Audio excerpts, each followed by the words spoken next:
The future lies in people who are boundaryless, who are not limited by the skin and problems, but are united by sound, the joy of producing something and singing music from multiple backgrounds, different languages, and sing it with conviction and joy and let them shine, sparkle, cry, smile.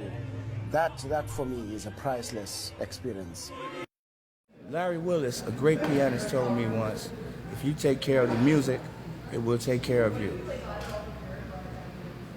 And if you're true to it, you're going to get what you need.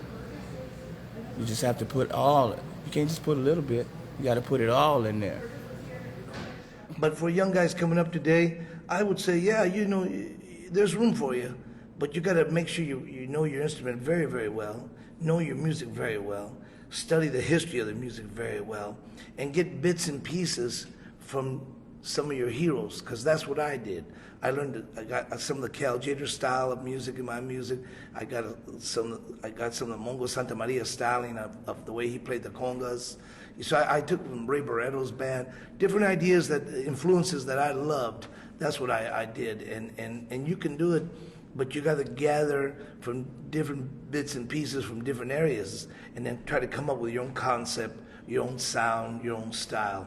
I myself personally just hope that some of these young musicians just don't get too watered down or too commercialized, where they just want to start making money and find a little gimmick, because that's not where it's at. It's in your heart, and you want to play from your soul and from your heart, and you want to know your instrument very well. I had to play this music when people didn't want me to play this music. I played this music and tried to contribute to this music and playing clubs where the clubs almost made me pay them to play. But I felt that strong for this music, and I fought for this music, and I'm fighting.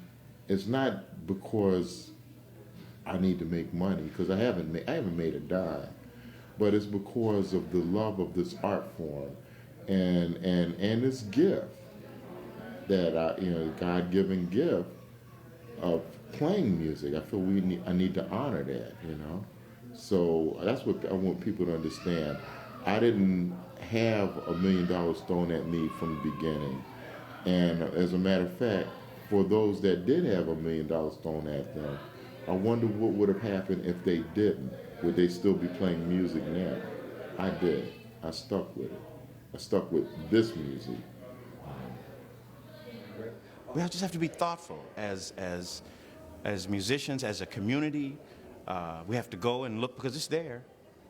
The DNA that creates a Sarah Vaughan and a Dinah Washington and a Etta Jones and a Andy Bay and Leon Thomas, the DNA that exists for that is still there.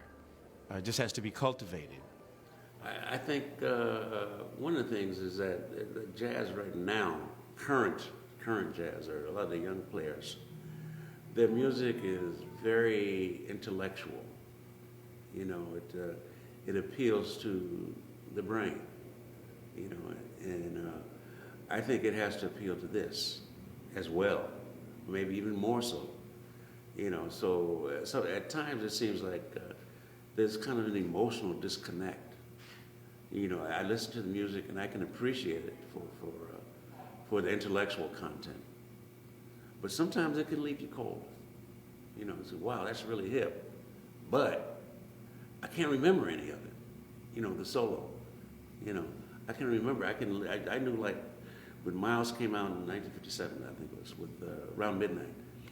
I knew everybody's solo, and I wasn't unique, because the average citizen, the average jazz fan, could sing everybody's solos. That was just part of how you listen to the music, part of how you learn about the music. But that's not so today. It's about scales and this and that, and playing in odd meters, and there's nothing wrong with that. But there's like no emotional content, or at least nowhere near as much as there used to be. So it's not really music from the heart, it's music from the head. You know, that's my feeling, you know. The main thing I tell young musicians is don't lie to yourself. Don't ever lie to yourself. You know when you're not practicing. You know when you're not doing what it is you need to do.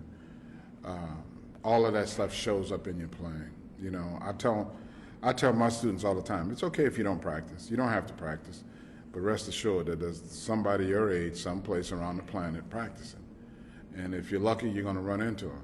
And when you run into them, don't be angry, don't be jealous, you know, because all you have to do is just stay on your game.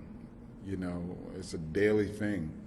We're not asking you to try to accomplish it all in one day or 1 week or 1 month.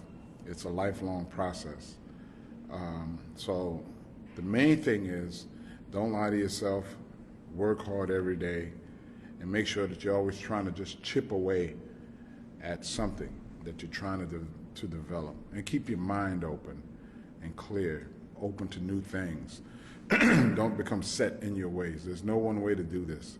I look at Herbie Hancock, Wayne Shorter, James Moody, who we just lost, and some other great musicians. They were in their 70s and their 80s still talking about discovering new things and playing music. And that's the way that I've been living my life, and that's the way I'm going to continue to live my life. There's no end to this. You know, it's a constant existence of